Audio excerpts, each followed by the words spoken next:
All right, guys. So today is day four. I think it's day four of the drawing prompt challenge. I'm doing 201 drawing prompts. And today I picked a broken clock. And this one called out to me today because, let me tell you guys a story. I actually went to the doctor's office today. I had an appointment with the doctor for my sons, just a routine checkup. And what ended up happening was, while I was in the waiting area, just registering and doing all that stuff before you go in to see the doctor, there was an elderly woman in there, and she ended up getting up and she went and she collapsed and she hit her head pretty hard against the wall, which was a pretty big shocker to a lot of people. And I bolted into action, as well as some other people trying to help her, but all the medical professionals told us to leave her there and not touch her and wait for the proper paramedics to come check her out. When they did, they checked her hip and they checked,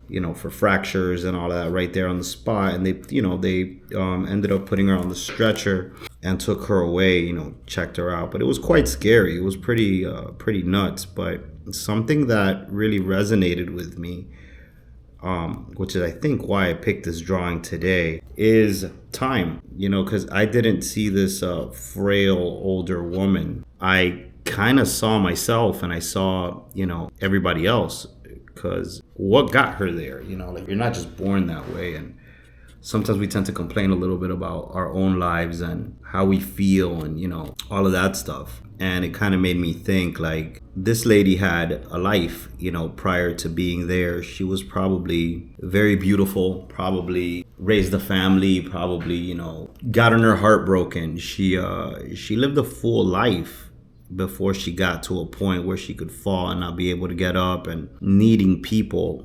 At one point she was probably very independent, just like many of us are. And it kind of made me think, it kind of put things into perspective, where we tend to complain a lot about our current state. We worry a lot about things that don't really matter, I guess. A lot of superficial stuff. And we fail to realize that we don't tend to live in the moment. And time doesn't stop for anyone. So this drawing was actually perfect for the way I'm feeling today, because time just keeps going. It's not that it's broken, but I guess to some of us, time can be broken. Time could be a total thief, And I'm very big on time because it's the most valuable currency you could ever attain. You have it, you're born with time, but how much of it, that's undetermined. And you could spend it wisely or you could spend it badly. You could give up your time. You can lend a little bit of time, but you can never get that back. And it's the only form of currency that you really can't ever get back. That's why it's so valuable. So I guess my lesson for this is, take advantage of time and take advantage of what you do with life, and make sure that you appreciate every moment. Because you never know, if you're fortunate enough to make it to that age, like the older woman that I met today, you never know what can happen. You never know if you're going to come up with a sickness or if you're going to even make it that long, which is a beautiful thing. I think that it's great. So I guess the moral of the story today would be, really take advantage of the time that you have. Share it with your loved ones. Don't worry about bullshit. Really, embrace your life and everything in it. And by all means, I think I'm guilty of this too, but don't make life about work. Don't make life about being super successful and all of that, because there's nothing wrong with being successful or being very driven. Nothing wrong with that, but definitely make sure that while you're filling up your bank account, make sure to fill up your memory bank. Because that's all you're going to really take with you. When you're old, you don't want to have a bunch of stories about how hard you worked. You want to really experience life.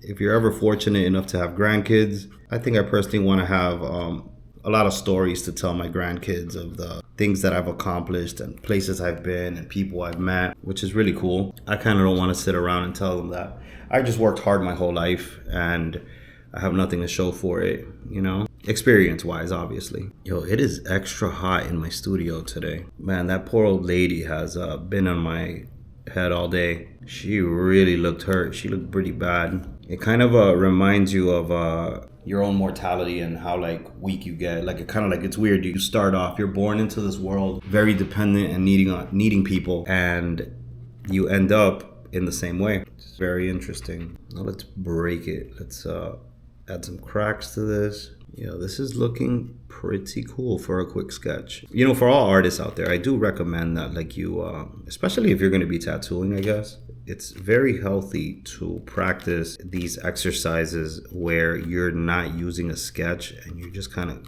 going off the head with things and just, I'm not saying you have to do this, but at least for me, I feel like it helps because you're very free. You're not afraid to make mistakes, but at the same time, you're sharpening your skills because at least me, I've had situations where you can have a tattoo client that perspirates a lot, get very sweaty, and the next thing you know, they end up almost smudging the stencil with the amount that they're sweating.